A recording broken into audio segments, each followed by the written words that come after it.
Buenos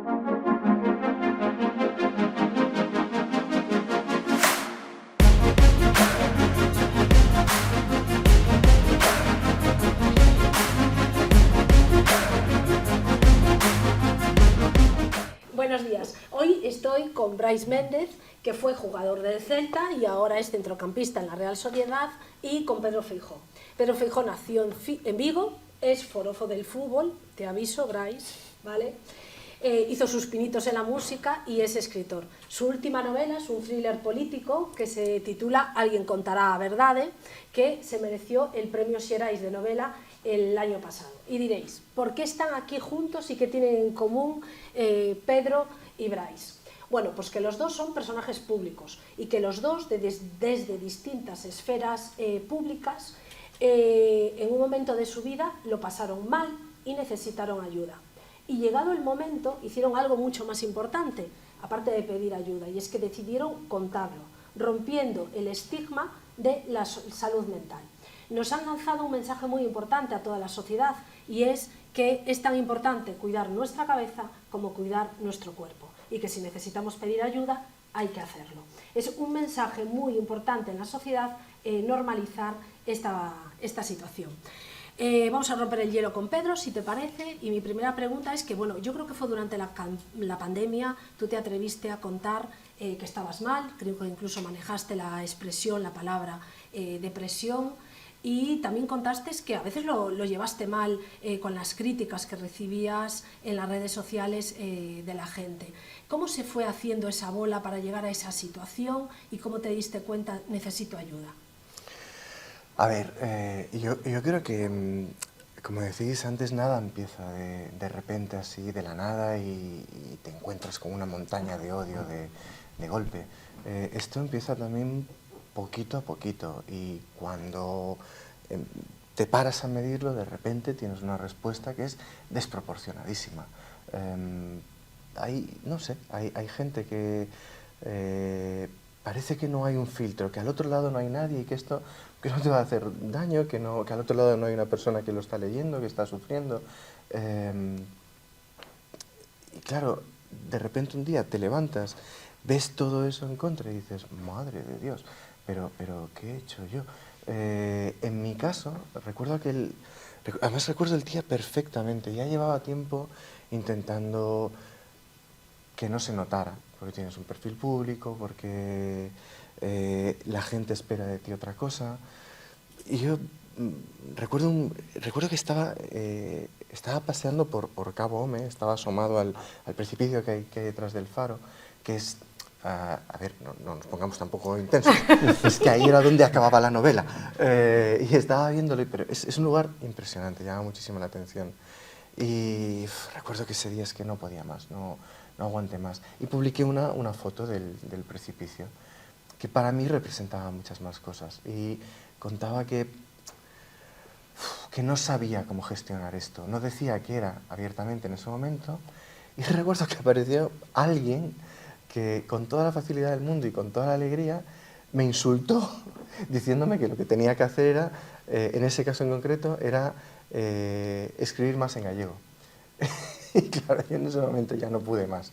Y lo conté, lo dije. Yo todo este tiempo peleándome con una depresión brutal, intentando convencer a los demonios de que saltar no es la mejor opción, y resulta que era tan fácil como escribir en gallego. ¡Cago en la leche! ¿Cómo no me di cuenta antes? Y en ese momento que intenté echar mano, como siempre, de la ironía, del humor, aunque sea para envolver ese dolor tan grande que había, lo primero que percibí, y eso fue lo que me animó más, fue una respuesta, una ola de cariño enorme al otro lado. Gente que sí que entendía cuál era la situación y que te arropaba, que no pasaba nada, por decirlo, y que, es más, si necesitabas ayuda, para empezar, antes hablabais de todo el odio que se genera en Internet, pero también hay un lado bueno, que es la gente que sí está ahí al otro lado y que está dispuesta a acogerte, a arroparte y a devolverte cariño y a recordarte que en determinado momento, si necesitas ayuda, también hay una mano ahí tendida. Yo creo que eso es algo que no se debería olvidar tampoco. Y Bryce, ¿cómo, en tu caso ya empezó antes de la pandemia, y tú fuiste uno de los primeros deportistas en romper el estigma y hablar abiertamente del daño que te provocaban los comentarios negativos a tu actuación, sobre todo cuando la crítica no es constructiva, ¿no? Y desde el anonimato de las redes. ¿Cómo un poco se gestionó el de, bueno, tengo que hacer algo para encontrarme yo mejor, para proteger mi salud mental? ¿Cómo surgió? Pues realmente cuando me di cuenta de que me estaba afectando, en el momento en que me di cuenta de que todo lo que leía o que estaba más pendiente de a ver si hoy me insultaban o a ver si hoy me tenía algún mensaje malo, decidí cerrarme la red social y cortar por lo sano lo que yo pensaba que era lo sano, que después fue todo un proceso de que seguía pues, en un mal momento y al final pues, te das cuenta de que necesitas ayuda y necesitas que un profesional pues te ayude. Sí que estoy de acuerdo con Pedro en que también es cierto, yo decidí cortar por lo sano, digamos, pero también he recibido mucho cariño por redes sociales.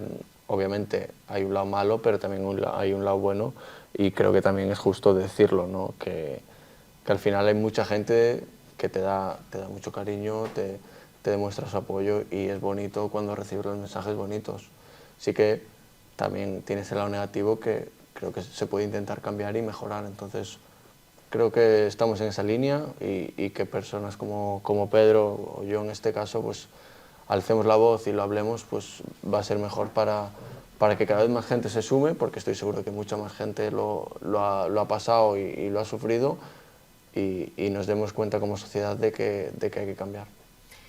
Creo que los dos habéis acudido a un psicólogo. ¿Para vosotros fue clave para salir de esta situación y para preservar vuestra salud mental la ayuda de un profesional? Sí, a ver, claro, no sé cómo será tu caso, pero en el mío sí que fue determinante porque yo creo que algo sobre lo que sí que sería interesante además llamar la atención es que, como parece, yo creo que una cosa es el nativo digital y otra cosa es, o casos distintos son los que, como yo, llegamos a esto, nos lo encontramos cuando estaba creciendo. ¿Os acordáis de cuando todavía se utilizaba aquella expresión de realidades virtuales? Claro, hay mucha gente que todavía trabaja desde ese lado, bueno, trabaja, perdón, todavía dispara desde ese lado. Como es virtual, parece que no hace daño. Y a veces, yo también llegué a hacerlo en aquel momento, decidí cerrar Twitter, ese campo de amor, cerrar el Facebook, no conseguía alcanzar el suficiente nivel de felicidad para estar en Instagram, así que lo dejé todo. Pero en mi caso no fue suficiente, porque aquello de virtual no tenía nada, había un daño real, y por más que cerrara el kiosco, el daño ya estaba dentro. Tuve que recurrir a profesionales que me ayudaran a gestionar eso. Si no hubiera sido gracias a ese apoyo, a ese trabajo, a toda esa terapia, yo no habría salido adelante, porque yo de verdad lo llevaba fatal, estaba hundidísimo, no entendía cómo, además, caray, yo he ido un montón de veces al campo, y a ti te he visto marcar unos goles alucinantes y estar ahí en la grada y decir, ¡guau! ¡Qué bonito! Y cómo me acaba de alegrar esta jugada, o haya entrado, no haya entrado, ha sido muy bonito. Y cuando los habéis fallado, también hemos sufrido, pero en ningún momento he pensado, ¡qué cabrones que les voy a atacar, me los voy a comer por haber fallado ese gol! Y además, Bryce, por no haber... ¿Cómo va lo de la cura del cáncer? ¿Lo habéis desarrollado ya? No. Pues muy mal, os voy a atacar también por eso. Me parece fatal. De repente recibías una cantidad de odio desproporcionadísima por algo que no tenía que ver realmente. No era tan serio, no era tan... Ellos lanzaban esa pedrada, tú te quedabas con eso dentro y por más que cerraras, te lo llevabas a casa y seguías dándole vueltas a eso y seguías pagándolo. A mí, si no hubiera... El cariño de entrada estaba muy bien, pero si no hubiera habido un profesional que te ayuda a gestionar eso, a salir de eso y a mantenerlo después, porque una cosa es salir del bache, cuidar, recuperar ese dolor, convertirlo en una situación que puedas gestionar en tu día a día, pero en mi caso, que luego siguiera estando ahí, yo es algo que agradezco permanentemente. Totalmente de acuerdo. Creo que sin un profesional es muy complicado darle la vuelta cuando ya lo tienes dentro, cuando ya tienes el dolor dentro. Y sí que es cierto que mantener ese contacto con el profesional, yo creo que es clave, ¿no? Y que te hace sentir cómodo, porque es una persona que te ha hecho mucho bien y te sientes cómodo hablando con él, contándole de tus problemas o tus preocupaciones. Ya no tienen por qué ser problemas como tal. Y mantener el contacto es cierto, yo a día de hoy sigo manteniendo el contacto y de vez en cuando pues hacemos charlas o qué tal te va, qué quieres mejorar, te puedo ayudar en algo. Es maravilloso y yo voy a seguir manteniendo el contacto hasta que pueda y lo alargaré todo lo posible porque a mí me hace bien y creo que es lo importante. De hecho, por ejemplo, me estaba acordando que Alcaraz acaba de ganar Roland Garros y me acuerdo que cuando las declaraciones finales que hizo después de la victoria, él decía una cosa que era que para él había sido clave en la victoria su mente. Dijo, no ha sido uno de mis mejores partidos, de hecho no estoy contento con el partido, no jugué bien, podía haber jugado mejor, pero la diferencia entre yo y mi rival es que mi mente estaba al 100%.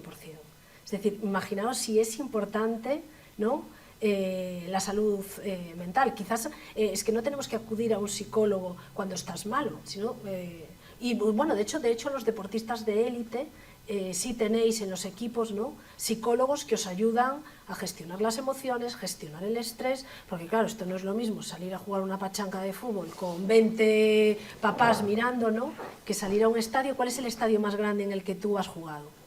¿Cuánta gente te pudo ver a ti en directo? Pues te diría que el Bernabéu o el Camp Nou o el Olímpico de Roma, quizás, no sé exactamente cuál. Claro, eso tiene que impresionar, ¿no? Salir ahí... Impresiona, sí. Y yo muevo las piernas ahora.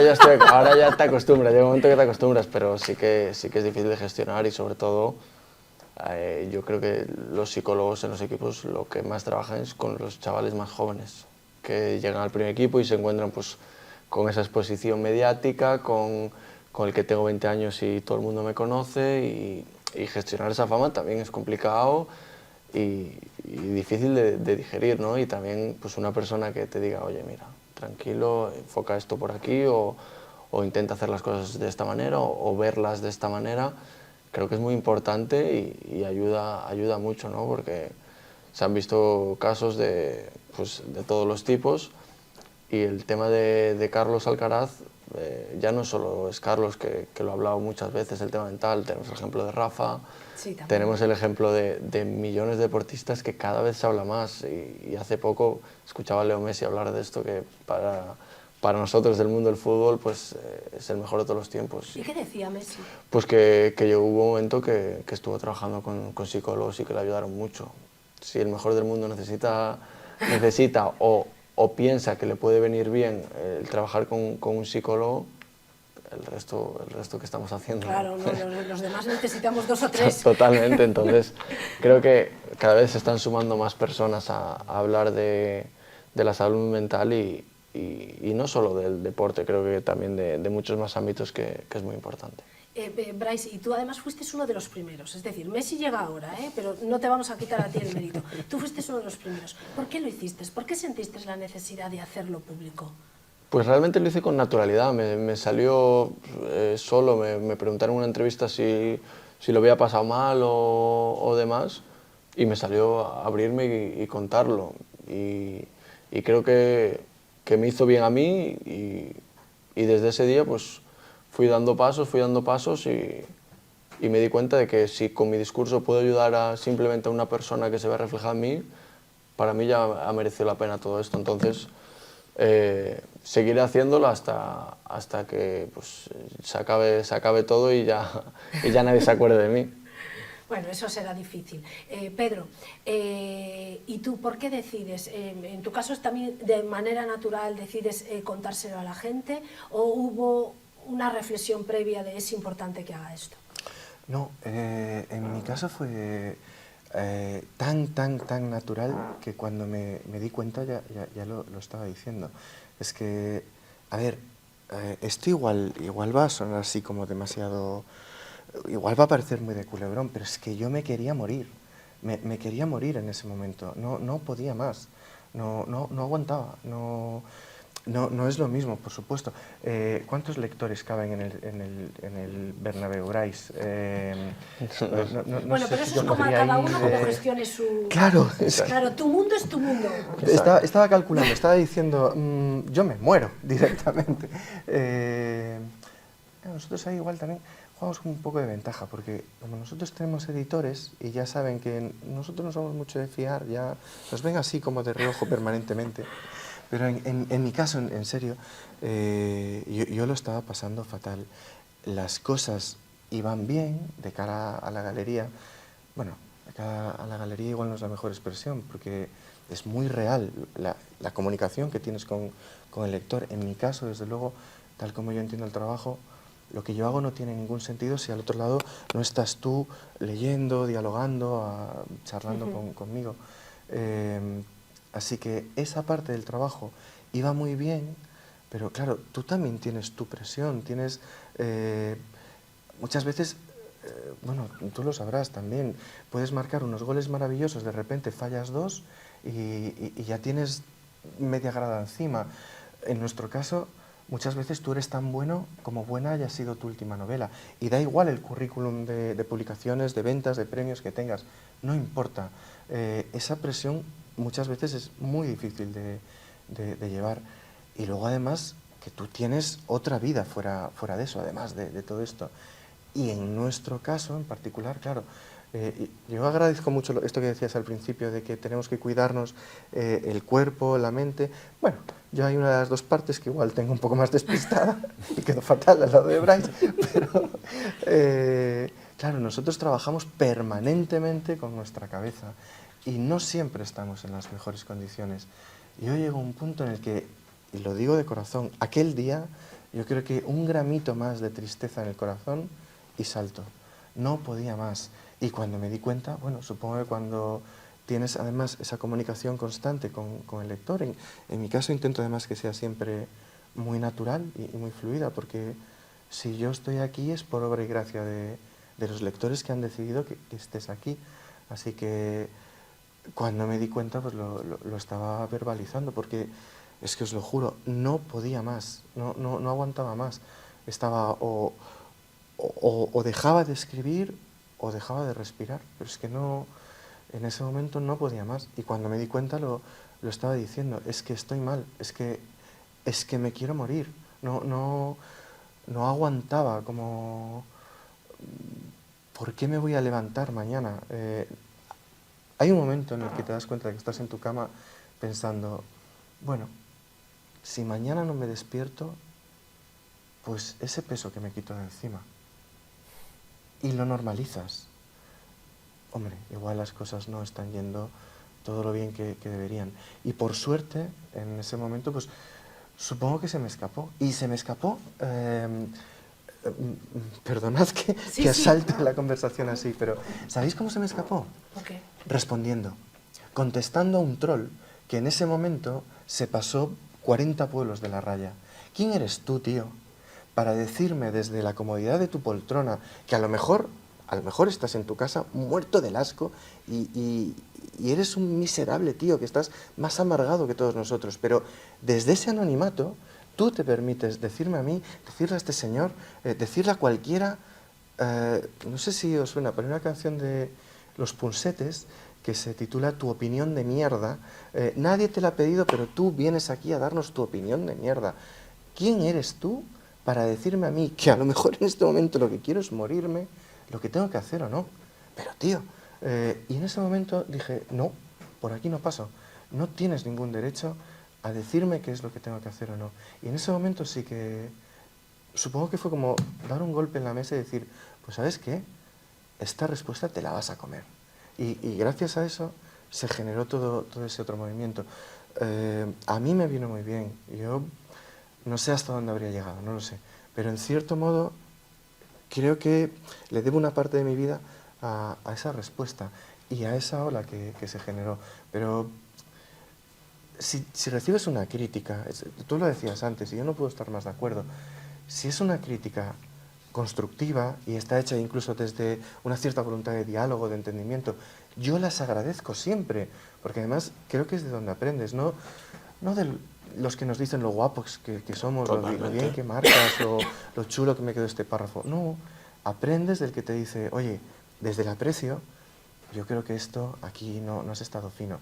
De acuerdo, eso lo acepto permanentemente, pero el amargado, que no tiene otra cosa que hacerte de menos, no vaya a ser que él se quede un poquito por debajo.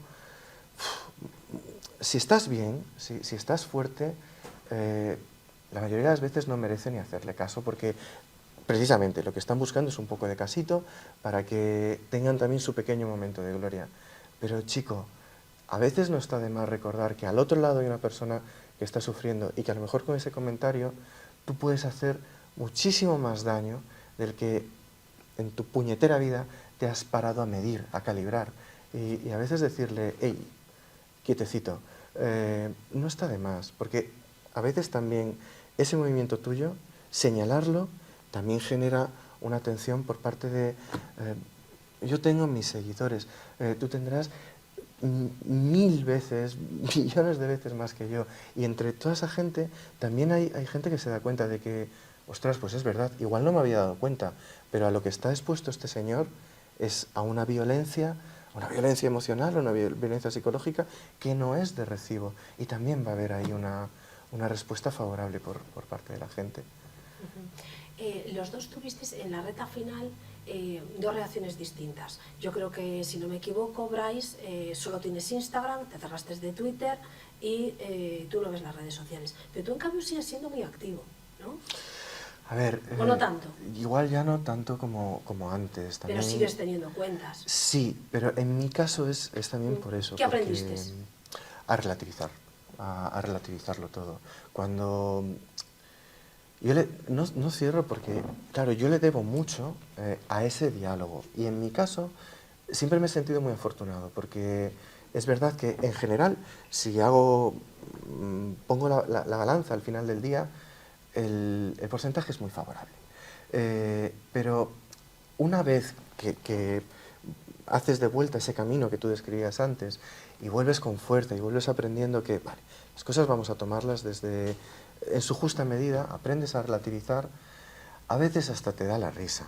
Ves comentarios que dices, vaya por Dios, yo que siempre he sido muy lector del Jueves, desde el principio, me imaginaba como aquellas viñetas antiguas, me imaginaba a toda esta gente que te está volcando todo ese odio en su casa, muerto del asco, con sus slips abanderado, con la mancha de ketchup en la camiseta, diciendo, se va a enterar Bryce de ahora, va a ver lo que vale un peine, le voy a poner taca, taca, taca, taca, taca, ¡hala, ahí lo llevas! Y tú estás en casa diciendo, pero alma de cántaro, vamos a ver, hombre de Dios. Como decís antes, en su justa medida, creo que hay rayas que no se deben pasar, y a partir de ahí pues ya decides, puedes bloquear, si eso te ayuda a pasar a la siguiente cosa, que todos tenemos 1.000.000 de cosas más interesantes que hacer, más valiosas. Al otro lado va a haber gente que va a querer dialogar contigo en positivo, que va a celebrar tus goles, a la que le vas a alegrar una tarde de domingo. Y si no entra el balón, pues no entra, hombre. Por fortuna hay mucha gente también que lo va a ver de esa manera. Y si llega un momento en el que el navajazo es demasiado profundo y ha cruzado una raya que no debería, pues entonces ahí ya decides qué hacer. También se puede denunciar, que esto lo estamos olvidando, pero hay cuestiones que directamente no son legales. Así que bueno, creo que hay un arco, una panoplia, porque de hecho te puedes defender de muchas maneras, así que no sé, creo que se puede ejercer. Vosotros salisteis del armario, por decirlo de alguna manera, sin pensarlo, de una manera natural. Alguien os pregunta, contestáis, tú recibes una crítica y decides contestar y contar lo que te está pasando. No sé si después, de hecho, alguien de vuestro entorno, porque os quiere mucho, porque os quiere proteger, os dijo, ¿para qué lo hicisteis? Sí, mejor que no se hubiese enterado nadie. En mi caso, no. La verdad que he sentido obviamente el apoyo de mi familia y de mi gente cercana desde el primer momento y hasta el día de hoy ¿Y algún lo sigo compañero sintiendo. futbolista no te dijo, tío, No, qué valiente? Uf. No, yo creo que sigue habiendo un poco ese estigma o ese miedo, prejuicio a hablar, pero todo lo contrario. Estoy en un vestuario en el que, por ejemplo, Ale Remiro, mi compañero, tiene un proyecto a favor de la salud mental. Cada vez escucho más entrevistas de otros jugadores hablando de la importancia que tiene, diciendo que incluso tiene el 70 o el 80% de importancia más que el físico. Entonces ya nos vamos dando cuenta de que es importante hablar de estas cosas y darle valor y que la gente y la sociedad vea que en un deporte físico lo más importante es lo mental. Entonces es importante que nosotros como altavoz lo utilicemos y hablemos de ello. ¿Y tú, Pedro? ¿Alguien desde tu entorno te dijo, ¿por qué te expones así? ¿Sabes? No lo digo por mal, lo digo que desde el cariño alguien te dijera, Sí, sí. ¿por qué te expones así? A lo mejor esto es peor. En mi caso sí que tuve esa experiencia. Sí, sí, recuerdo, además, mira, pues precisamente del entorno más cercano. Por un lado, mi pareja que se asustó, igual porque tampoco, sinceramente, yo no fui muy honesto con ella en aquel momento. Yo estaba guardándolo todo, escondiéndolo todo, protegiéndolo todo. Tampoco quería preocuparla y no llegué a transmitir lo mal que estaba. Y mis padres les pasó un poco lo mismo también. Primero el susto de sentir que yo estuviera mal y luego, en ese caso sí que pesó el estigma, que eso sí que es importante también. Ahora, bueno, yo creo que no pasa absolutamente nada por hablar de tienes una lesión, te has hecho daño, no estás bien, lo puedes decir, pero sí que es cierto que pesa un estigma y muchas veces se materializa precisamente en quienes más te quieren. Ahí es donde se cuela muchas veces. Luego, por fortuna, lo hablas, lo verbalizas, lo enseñas y enseguida viene también esa ola de cariño y sirve también para ayudar a esa gente que te quiere pero que sienten el peso del estigma a que vean que no pasa nada, que se puede hacer y que efectivamente además, como bien dice Bryce, y yo me acabo de quedar además muy tranquilo, muy contento, porque sabiendo que ese porcentaje de salud mental pesa tanto, aún estoy igual a tiempo de recibir la llamada del Celta. Yo siempre he querido jugar en el Celta también, no entiendo por qué no me... Cuando Estás a tiempo, estás a tiempo. ¿Ves? Yo dije, cuando se fue Bryce dije, igual es mi momento, pero por lo que sea, no... Desde aquí lanzo una llamada, no sé si alguien me está... Mira, Pedro, y ahora, ya que veo que estás en un momento de mayor sinceridad, reconoce, ¿fuiste alguna vez a ver un partido y a lo mejor fuiste de los que criticaste y gritaste a algún jugador? ¿Alguna vez dejándote llevar por la masa? A ver, eso lo hemos es hecho que eso todos. es muy fácil. Lo hemos hecho todos. Sí. Totalmente. Absolutamente. Sí, sí. Ha habido algún momento de estar ahí en la grada y pues mira, es cierto, sí que ha habido algún momento... No sería a mí, ¿no? Por supuesto, por supuesto. De hecho, por eso me han llamado. Es para ahora equilibrar la balanza. No. Sí que ha habido algún momento de... Y creo que incluso hay una parte en la que siempre que estés dentro de un margen razonable, hay como... antes habláis de la diferencia entre el fútbol y otros deportes. Esa cosa de repente pues que te suelta y estás ahí. Yo soy un tipo tímido, introvertido. Yo me he visto cantando, gritando, saltando en la grada. Y sí que es verdad que hay alguna vez que es dices... el efecto masa. Sí. Supongo. Habrá algún momento de decir, qué cabrón que no lo ha metido. O por supuesto de decir, pero si ese lo meto yo. Que luego igual dices, bueno, igual no. Pero lo gusto que me queda ahora mismo. Pero y creo que es una de las cosas bonitas que tiene el fútbol precisamente. Que te permite esa exageración.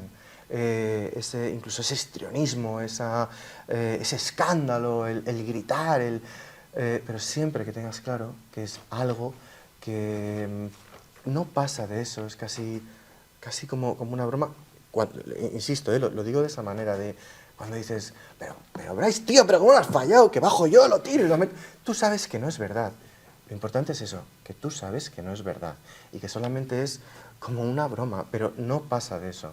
Otra cosa es cuando ya te lo llevas a ese otro terreno, pero ha habido alguno que yo creía que lo metía yo, ¿eh? Mira, Brais, y tú a tus compañeros de la Real Sociedad, ahora los más jovencitos, cuando llegan, ¿tú los ves que están enganchados a lo que dicen las redes sociales? ¿Les das algún consejo? Bueno, sí que es cierto que siempre ves a alguno que al acabar el partido lo primero que hace es coger el móvil y ver las redes sociales a ver qué han puesto. Bueno, yo no estoy de acuerdo, yo no lo comparto y creo que no es lo mejor porque tú realmente sabes cuando has hecho tu trabajo bien y cuando lo has hecho mal. Nadie tiene que venir a decírtelo, simplemente te estás haciendo más daño y hurgando en la herida.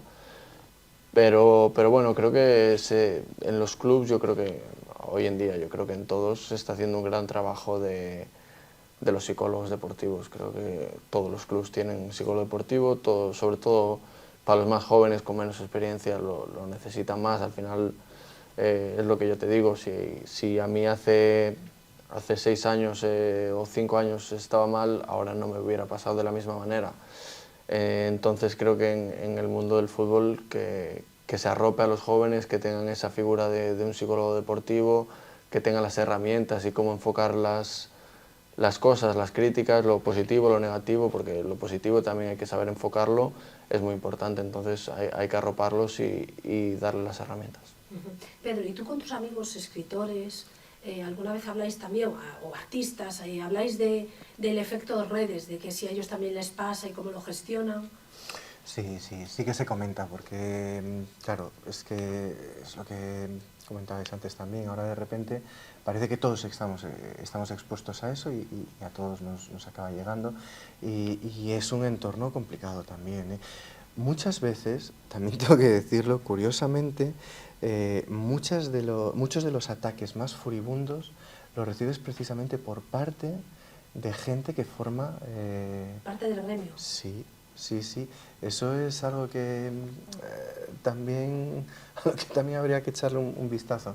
Pero como es algo que está ahí, lo bueno de esa pequeña masa que formamos nosotros también como profesionales es que entre todos vamos formando una red, un tejido también de experiencia. Y a lo mejor tú llegas un día muy caliente por algo, o muy triste, o herido, o abatido, y la mayoría de la red va a tener la experiencia correcta, el abrazo correcto, el comentario correcto. Hablarlo siempre te ayuda, primero a relativizar, luego a no sentirte solo, que es algo que a mí me parece fundamental, el recordar permanentemente que no estás solo y que a lo mejor en ese último momento, justo antes de dar el salto, si miras alrededor hay bastantes manos tendidas y sí, en nuestro campo, claro que, hombre, por Dios, si es lo que comentábamos antes, si muchas veces recibes las críticas más feroces, que es lo que os decía antes, pero a ver, que a mí lo que me pidieron era un artículo, no la vacuna del SIDA. Igual, oiga, no se enfade usted tanto conmigo por esto. Pues resulta que esa furia tú ya la has recibido en otro momento, a ti ya te han llamado de todo en otro momento y que yo llegue con ese destrozo, pues hombre, esa compañía, yo recuerdo, igual parece una chorrada, pero me acuerdo de, y va a sonar incluso marciano decirlo así, pero la primera vez que me amenazaron de muerte, yo alucinaba porque pensaba, ¿cómo pueden querer matarme? ¿Pero te amenazaron de muerte? ¿Cuántas veces? ¿Quieres que te las diga por orden alfabético, por código postal? Sí, unas cuantas veces. Y la primera vez, las últimas ya aprendes a decir, pero con lo riquiño que soy, ¿cómo me amenazáis de muerte? Pero la primera vez estás hecho polvo, porque ¿cómo puede alguien, por algo simplemente que yo solo escribo, que Brais solo juega un deporte, ¿por qué nos quieren amenazar de...? ¿Cómo puede haber alguien que desee tu muerte? La primera vez que me lo escribieron, era alguien que me dijo algo así como, bueno, primero nos llamaba de todo, a mí y a mi madre, y a continuación terminaba esa elegía diciéndome, la próxima vez que te vea por la playa de Samil con tu melena al viento, te mato. Y claro, yo llegué hecho polvo, lo comenté con amigos, y una amiga escritora que me dice, bueno, esto de con tu melena al viento, yo, a ver, me lo tomaría como que tienes un pelazo también. Eran otros tiempos, ¿sabes? No sé, yo en ese momento estaba hecho polvo y alguien encontró la manera, por supuesto es una situación gravísima y es un delito, pero en ese colectivo que te abraza, incluso va a haber alguien que te ayude a sacarte una sonrisa en un momento como ese. Y luego la siguiente vez que venga, pues ya aprendes a... Bueno, vamos a ver qué pasa aquí. ¿Y tú, Bryce, te acuerdas o cómo reaccionaste la primera vez? Yo lo que recuerdo es... no recuerdo amenazas, pero sí recuerdo ver una foto de un terrorista que era editada con mi cabeza colgando. Entonces, bueno, pues yo la primera vez que la vi no sabía dónde meterme. Luego ya hasta lo normalizas. Ya la veía tanto que ya era normal. Cerré Twitter y no la volví a ver. No sé si sigue por ahí o si se ha pasado a Instagram o algo. Pero sí, es triste que por ser una figura pública o porque no te guste algo que he hecho, tengas que hacer este tipo de cosas, ¿no?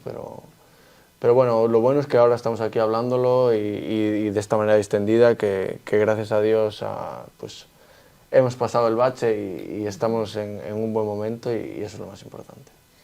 Ojalá que esta conversación la escuchen mucha gente, sobre todo muchos jóvenes, que es nuestro público al que nos dirigimos, que les podamos ayudar y que no haga falta una segunda ronda. Pues sí. ¿Vale? Muchísimas Gracias a los dos, sobre todo por vuestra confesión y por vuestra sinceridad. Un placer. Gracias.